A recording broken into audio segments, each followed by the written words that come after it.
What is going on, everybody? We got one more Dudes Who Bet Daily for this week. It's August 14th, 2022, and I am joined here by Aaron Halterman. Aaron, you excited? It's Sunday. We got what last day of racing before we get a couple days off here. How you doing, man? Yes, I feel very good. This will be the last Dudes Who Bet Daily with this background, and that makes me happy. I can tell you a forfeit. So I spent almost a month up in Saratoga. Aaron, you've been there for almost a month. It grinds on you when you're not at your own house in your own office. I'm excited for you to get back home.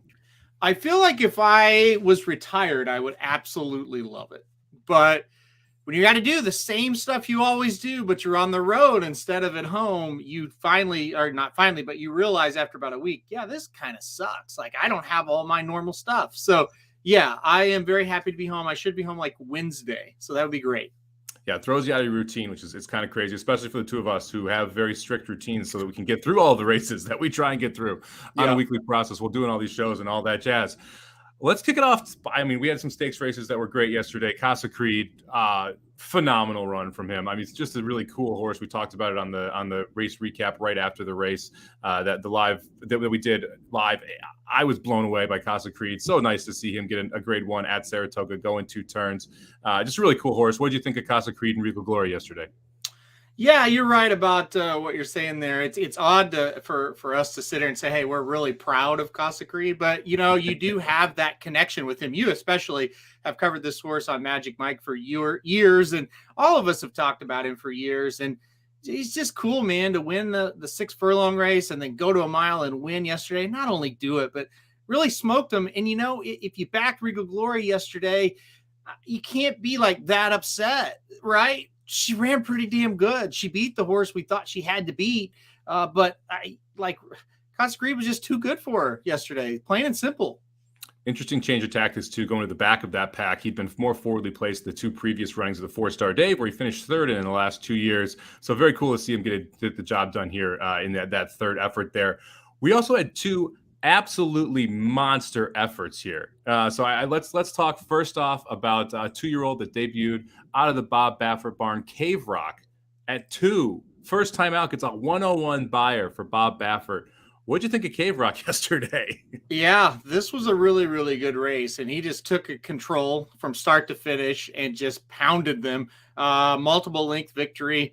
Looked very strong. I mean, the future for this horse looks very bright, especially with Bob Baffert on your side. The 101 buyer was surprising. I thought visually it looked really, really good, but I didn't think he'd come back with that kind of buyer. We were talking to John a little bit, John White, before the race, and he was kind of talking about a couple other different horses too. He thought this was going to be a really good allowance, a maiden field for Del Mar. And Cave Rock just crushed them. But when you get that number back, it's like, oh, well, I see why. Like, a 101 for a 2-year-old's crazy. The other ones behind him, I'm not sure what they ran, but they probably ran a normal 2-year-old buyer and just got crushed. Yeah, a stable up practical move. Got an 89 buyer running second in this race for the Tim Yak Teen barn. Tim Yak Teen 4% with first-time starters. This is a 2-year-old. It's not a practical joke. This horse is going to win next time out. And it was 28-1, something like that in this race. You'll be lucky to get 3-1 next time out for practical moves. So that one I thought ran really well behind Cave Rock, who absolutely dominated. Over at Saratoga, we see a 3-year-old put up the 3rd highest buyer a 3-year-old's put up all year when Express Train just rolls away from them here. Gets a 107 buyer. This was the best bet of the day for me. I liked the 1. The 1 runs really well and runs second. The 1A just cooks him out front. I mean, really, really impressive horse there. What'd you think of this 3-year-old? What's next here? I mean, this is one that you could see in a stakes race next out. Well, let's start with this comment. How weird is horse racing, right? I mean, we sat here, you especially, but I was right there with you and gushing over unlimited potential and how well he's working. And he's got Irad Ortiz aboard, and this is the one. And then for like a second, we're like, this Express man, he also has really good breeding. Yeah. He also worked really well last out. Maybe he's okay too as a backup plan. He just killed him. Unlimited Potential got second in the race, ran fantastic for a debut, and got killed by Express Man. Listen, what's next? Anything they want, in my opinion. This horse is a Liam's map. Probably can stretch out, but I don't know. I mean, this was really, really good. He made this a laugher. He got the lead and he was all by himself in a race all by himself. It was incredible. I thought Unlimited Potential had a great chance at winning around the turn when he veered out off the rail and gets that two path. And Express Man's just like, peace, I'll see you later. And Unlimited Potential gets a 93 buyer first out and gets blown away by Express Man. And you would have taken a 93 buyer. A 93 buyer wins 8 or 9 of 10 maiden special weights at Saratoga for 3-year-olds. Like 9 of 10, you're good. And in this case, thank God, the 107 comes from the stablemate. They run 1-2. We actually talked about this on the show. The place might pay more than the win, and guess what? The place paid more than the win, and they ran 1-2. So pretty crazy. It was a solid show yesterday. I had the 1-1A entry there. I like the one, but we'll take that 1A at 9-5. We had the Snake Eyes double. You gave out the winner in the previous race. I believe it was at 4-5 there. Portfolio company got bet down pretty hard. If you listened, we gave out the Cold Exacta in that race. With the 1-8, it paid $31 as well. So it was a pretty nice 2-race set here for the show. Put us up 0.02 units heading in here to the last day. So we're up just a little bit with 3 bets left, up 15 units for the show. So hopefully we can get those home. Before we jump into the best bets, we've got 2 from baseball, and I'm going back to Saratoga taking a shot. Let's talk about the stakes races we got today here going from Saratoga and Del Mar. Let's start out at Saratoga. We got the Mahoney, $150,000 turf sprint here. And the story is Big Invasion coming in. But you also got Catamusto sitting on this rail. Are you going to go with Big Invasion, or are you going to go with the Invading Euro? If the Invading Euro's trainer had done anything at Saratoga coming up to this race, I'd be a little bit more worried. But since he hasn't, I'm not too worried. Listen, Big Invasion has been fantastic, right? I mean, you can't poke any holes in what this horse has done. Jumped up in a grade 3 race last time out at this track, was 4-5 and ran like a 1-9. The biggest thing is this horse has won 5 in a row, but he hasn't even been close to losing any of them. So it's going to take a really good horse to beat him. I don't think it's today. I singled Big Invasion. Yeah, look, it's tough because you go back and you look at Catamusto and you look at that race specifically 3 back, the grade 1 Commonwealth at Ascot. It's a big time race. This horse runs 4th to Perfect Power. Flotus came back to win running 3rd there. So there is some talent, but you mentioned Joseph O'Brien, man, it's been a rough meet for him. He's been bet with a lot of these horses. And I mean, Slim was really high on him and he was high on his horses he brought over. He brought, I think it was 6 over, and he was expecting multiple winners here. We're sitting 0-5 right now. And I don't think he's ever really threatened to win a race so far at this meet. Now, he's had some seconds, but they've been clear. You're not even close seconds, you know. The one horse, I can't remember his name, it's a 2-year-old maiden, 2 Saturdays in a row. Well, not 2 Saturdays in a row, but 1 Saturday, and then 2 weeks later, another Saturday. The horse was hyped as can't losing and wasn't close either day. Got second the second time, but was never really in contention to win with about 200 yards out. So, listen, maybe this horse jumps up and wins today, but it's a tough assignment. Even this horse runs really well. It's a tough assignment to beat Big Invasion.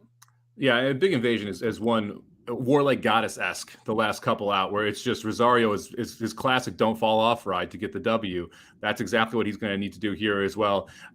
There is speed here too, which is the one way you could see Big Invasion getting beat, but Surprise Boss should go out there. Editorial Comment, who's coming out first time North America for McPeak, has been working very fast in the morning. You'd expect Saez puts him into that race. And then the 5 Just Right has been on the lead the last 3 times in turf sprint. So Big Invasion should get the pace set up to run into this too. So I agree with you. I'm going to go with the 2 Big Invasion there.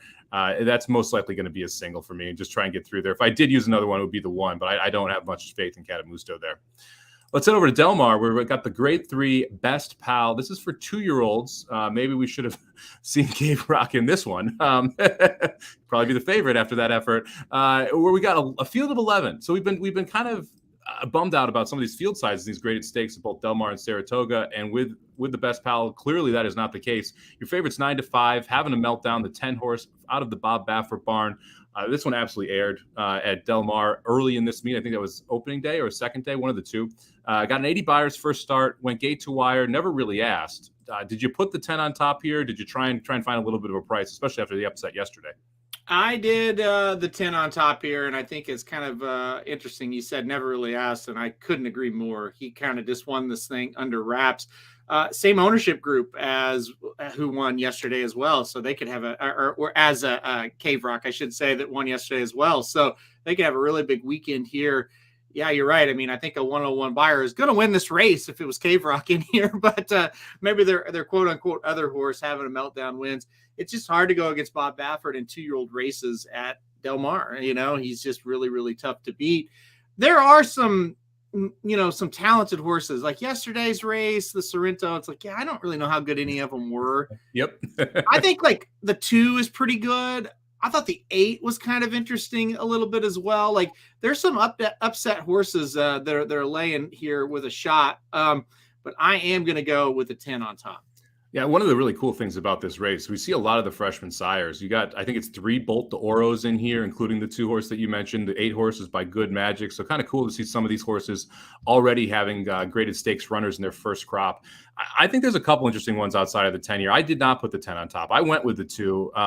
I love the professionalism from Armin in the first start there. Was in the 10 post, ended up going 3 or 4 wide and having to sweep around a field. Didn't break as sharp as you'd like, was sitting in 4th or 5th early, and was able to make a move and pass the speed. There is a ton of speed side on here. I think that's one of the things of these 2-year-old races. A lot of times you get cooked early, and that's exactly what the 10 is going to try and do to the rest of this field. So if for some reason having a meltdown does come back to him, I think the 2 is a really logical horse to use. The other one I think is interesting is the 11 Kangaroo Court. I mentioned Tim Yakteen, 4% first out. He's 13% second out. So significantly better horses second out than first out. And lost to the Big Wham first time out. And the Big Wham came back and obviously has won multiple races, went to Kentucky, ran a stakes there, and came back and won a stakes race earlier this week here at Del Mar. So you have a good winner in that spot that Kangaroo Court got run down by. I wouldn't be shocked if Kangaroo Court is a decent horse here and takes a nice step forward in second start. And according to Timeform, he is the speed of the speed. So we'll see if that holds up from this 11 post. He better be. He needs to get out there and get to the front. I'm with you. I thought that horse was interesting because of the Big Wham. And the Big Wham ran pretty darn well, ran down a pretty decent horse, I feel like, for a Calbred in that stakes race. So I wouldn't be shocked. 6-1. I think that horse will go up a little bit, or at least you're going to get every bit of 6-1. And Yakteen gets revenge on Baffert. That's the headline. Yeah, I love it. 45-1 for the opening half mile, going 5 furlongs on July 23rd at Del Mar for Kangaroo Court.